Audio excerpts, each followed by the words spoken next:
मुलाकातें ना दीन की निस्बत से मुलाकातें, दुनियावी कोई गरज नहीं है, कोई लालच नहीं है, ना कुछ लेना ना कुछ देना।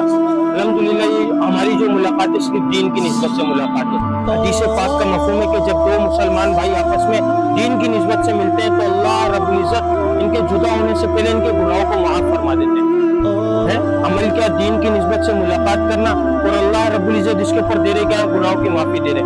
अल्हम्दुलिल्लाह हम सब मुसलमान, हम सब ने अज़ीम शान कलमा पढ़ा ना, ला इलाहा इल्लल्लाह मुहम्मदुर रसूलुल्लाह। इस कलमे में हमने अपने अल्लाह से इकरार किया, वादा किया कि अल्लाह दुनिया में जाएंगे, आपके हुक्म को मानेंगे और जनाब नबी करीम सल्लल्लाहु अलैहि वसल्लम के मुबारक तरीकों के ऊपर जिंदगी गुजारेंगे मेरे भाई। लेकिन दुनिया के अंदर जब हम आए ना, तो दुनिया की रंगीनियों को देख के, दुनिया की मशगूलियों को देख के इसके अंदर ऐसे मशगूल हो गए, वैसे हमने इससे दिल लगा लिया जैसे हमारा ये ठिकाना है। खुदा की कसम ये हमारा ठिकाना नहीं है, खुदा की कसम हमारा ये ठिकाना नहीं है। अल्लाह रब्बुल इज़्ज़त, हम अपनी मर्जी से आए नहीं है, अपनी मर्जी से जाएंगे नहीं। अल्लाह रब्बुल इज़्ज़त ने हमारे को भेजा तो हम, अल्लाह रब्बुल इज़्ज़त ही हमारे को बुलाएंगे। तो ये जो बीच की जो जिंदगी है ना, ये अल्लाह के हुक्म और नबी सल्लल्लाहु अलैहि वसल्लम के तरीकों के मुताबिक गुजार कर जाएंगे तो खुदा की कसम हम लोग कामयाब हो जाएंगे भाई। अल्लाह रब्बुल इज़्ज़त ने जो कामयाबी रखी वो अपने पूरे के पूरे दीन पर चलने में रखी है। और दीन आएगा जनाब नबी करीम सल्लल्लाहु अलैहि वसल्लम वाली मुबारक मेहनत से। ये मेहनत हर उस शख्स के जिम्मे है जिसने कलमा ला इलाहा इल्लल्लाह मुहम्मदुर रसूलुल्लाह का इकरार करा है ना, वो इस मेहनत का जिम्मेदार है भाई। कि उसको खुद तो दीन पर चलना ही चलना है, लेकिन अपने भाइयों को दीन पर लाने की मेहनत, फिक्र और कोशिश करनी है मेरे भाई। हमारे जो दुनिया में आने का मकसद है, हम दुनिया में दुनिया बनाने नहीं आए, दुनिया में दुनिया कमाने नहीं आए। दुनिया में जो है वो आखिरत की तैयारी के लिए आए। अल्लाह रब्बुल इज़्ज़त चाह रहे कि मेरा बंदा मेरे पास आए तो मुकम्मल कामयाब होकर आए। मुकम्मल कामयाबी अल्लाह रब्बुल इज़्ज़त ने तिजारत में, वजारत में, सदारत में, किसी ओहदे में, किसी डिग्री में, मेरी सोच में, मेरी चालाकी में, मेरी जहानत में, किसी चीज में कामयाबी नहीं रखी।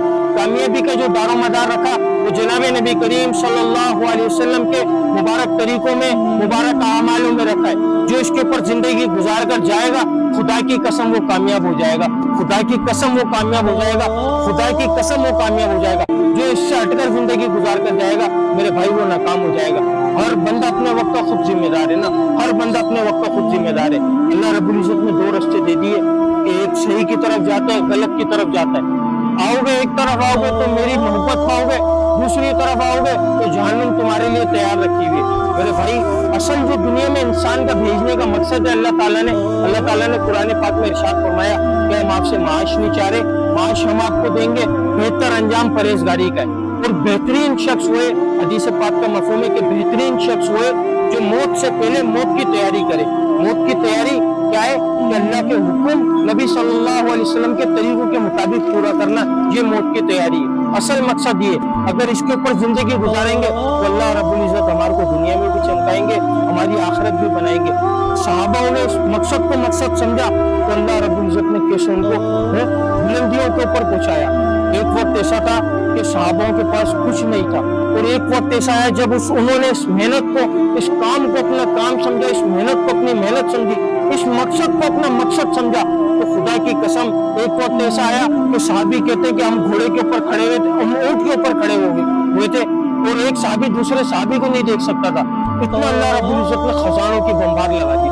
किसके खातिर? और क्या फरमाते, क्या कहते थे कि अगर हम पूरी जिंदगी, अगर हम अपनी हड्डियों का सूरमा भी बना लेते ना, हम अपनी हड्डियों का सूरमा भी बना लेते तो हमारे को ये दुनिया इतनी नहीं मिलती जितनी अल्लाह रब्बुल इज़्ज़त ने इस दीन की बरकत से अता फरमाई। तो मेरे भाई, अल्लाह का कलमा पढ़ने के बाद जो अल्लाह का सबसे बड़ा हुक्म आया है ना मेरे भाई, सबसे बड़ी चीज़ नमाज है।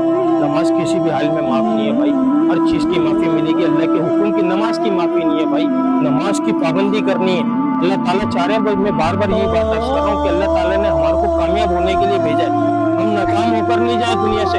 अल्लाह से इस बात की बार बार दुआ करना कि अल्लाह ऐसे हाल में हमसे बुलाना जब आप हमसे राजी हो, ऐसे हाल में ना बुलाना कि आप हमसे नाराज हो।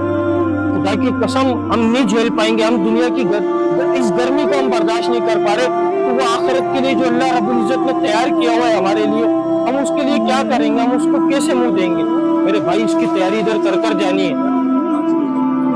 ये तो कह रहा हूँ मेरे भाई कि कब्र को मामला, कब्र का मामला हल्का नहीं है। कब्र को मट्टी का ढेर नहीं समझो, कब्र को मट्टी का ढेर नहीं समझो। या तो ये जन्नत के बागों में से एक बाग होगी, ये जहन्नम के गढ़ों में से एक गढ़ होगा मेरे भाई। माल का संदूक है। जैसे नेक अमाल हम इधर कर कर जाएंगे, हमारे साथ हमारा माल। मैं एक बड़ी प्यारी बात अल्लाह रब्बुल इज्जत ने मेरे ज़हन में डाली। इंसान पूरी जिंदगी भागा ना, पूरी जिंदगी कमाई कि मेरा 3 चीजों के पीछे भागता है। मकसद उसका 3 चीज है कि मेरा नाम बने, मेरा मकान बने और मेरे कपड़े अच्छे हो। अल्लाह ताला दुनिया में मरते जैसे उसकी रूह अल्लाह के कब्ज में आई ना, सबसे पहले अल्लाह ताला उससे 3 चीजें छीनते। सबसे पहले कब्र में तो बाद में उतारा जाता है, सबसे पहले उससे 3 चीजें छीनी जाती है। कहा कि मैयत कब उठाएंगे, नाम नहीं है कोई उसका, मैयत कब उठाएंगे। उसके बाद नाम गया, फिर उसके बाद मेरा मकान। पूरी जिंदगी मेहनत की, बंगला बनाया, प्रॉपर्टी बनाई, सारी जायदाद जमा कर ली, लेकिन क्या वही घर वाले उस घर के अंदर रखना पसंद नहीं करेंगे मेरे भाई। सबसे पहले बोलेंगे भाई जल्द से जल्द तकफीन की तैयारी करो, बदबू आएगी, तकफीन की तैयारी करो जल्द से जल्द। उसके बाद क्या गया, मकान गया, और जिस्म के ऊपर 50,000 वाला सूट हो, 25,000 वाला सूट हो, 2500 वाला सूट हो, उतारेंगे नहीं उतरेगा, खुदा की कसम केची मार के देखो कितना महंगा कितना कीमती भी। ये हमारी औकात है, खुदा की कसम। इंसान नंगा आया था, नंगा जाता है, नंगा जाएगा। सिर्फ कफन उसके लिए इसलिए जरूरी रखा कि मैयत की बेअदबी ना हो, इसलिए उसके लिए जरूरी रखा, वरना हमारे लिए वो चादर भी जरूरी नहीं है। जो इस दुनिया में सांस लिया है जिसने, वो इसको देकर जाएगा। इस बात को मान लो, ये दुनिया दिल लगाने की जगह नहीं है भाई। अपने अल्लाह को राजी कर कर जाना मेरे भाई। तो इसके लिए अल्लाह ताला ने बड़ा मुख्तसर सबक दिया। उलमा इकराम बता रहे हैं, जब कब्र से उठाया जाएगा ना मरने के बाद, पूछा जाएगा दुनिया में कितना वक्त गुजार कर आया, कहेगा 2 से 2.5 मिनट गुजार कर। हम इस 2 से 2.5 मिनट के चक्कर के अंदर अल्लाह को नाराज किया। मुस्लिम पूरी जिंदगी बुलाता रहा, अय्याल सलाह तेरी कामयाबी नमाज में आ जा, अय्याल फलाह तेरी कामयाबी नमाज में आ जा। हमने इस कान से सुना, इस कान से निकाला, कानों में रुई लगा ली, कानों में रुई लगा ली। हमने इस मकसद को मकसद नहीं समझा, हमने अपनी दुकान को जरूरी समझा, अपने काम को जरूरी समझा। अल्लाह ताला का पूरी जिंदगी हुक्म आता रहा, तो अल्लाह को हम क्या मुंह दिखाएंगे। अल्लाह ने कैसा प्यारा निजाम बनाया है। हमने मांगा था अल्लाह से कि हमारे को मुसलमान घराने में पैदा फरमाना। अल्लाह ने हम पर बहुत बड़ा एहसान किया कि बिन मांगे हमारे को माँ की गोद के अंदर कलमा नसीब फरमाया मेरे भाई। आखिरी बात बोल के बात खत्म कर रहा हूँ अपनी ना, आखिरी बात बोलकर मैं बात खत्म कर रहा हूँ। हजरत की बात भी कि आप सल्लल्लाहु अलैहि वसल्लम को नहीं बनाना होता तो पूरी कायनात को नहीं बनाते अल्लाह रब्बुल। आप सल्लल्लाहु अलैहि वसल्लम को बनाया, आप सल्लल्लाहु अलैहि वसल्लम को इस दुनिया में भेजा, इसके लिए कि इस दुनिया का निज़ाम कहा कि अगर मैंने आपको नहीं बनाना होता तो मैंने कायनात का निज़ाम नहीं बनाना होता, कायनात का निज़ाम नहीं चलाना होता मेरे भाई। असल जो है ना, कब्र के अंदर सबसे ज्यादा 2 चीजों के ऊपर अज़ाब होगा, एक नमाज छोड़ने की वजह से और एक पेशाब में की वजह से। भाई इसकी मुझसे भाई हर भाई कोशिश करे ना इसकी, सब भाई इंशाल्लाह नियत कोशिश करो।